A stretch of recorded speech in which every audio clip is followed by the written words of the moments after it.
Κυρίες και κύριοι, διακόπτουμε τη ροή του προγράμματός μας για να σας μεταδώσουμε μια έκτακτη είδηση. Πριν από 5 λεπτά έγινε μια απόπειρα φόνου. Οι ηθοποιοί, οι συντελεστές, οι υπάλληλοι είναι όλοι μέσα. Χτυπάμε και δεν μας ανοίγει κανείς.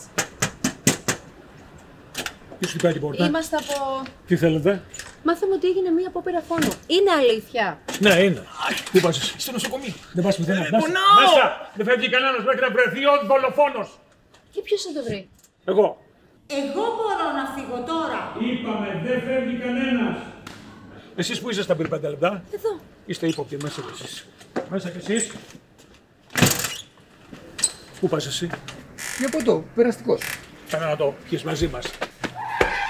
Συνεχίζεται το ανελαίητο κυνηγητό του δολοφόνου. Ο δολοφόνος είναι ανάμεσά μας. Δεν πιστεύω να είσαι εσύ.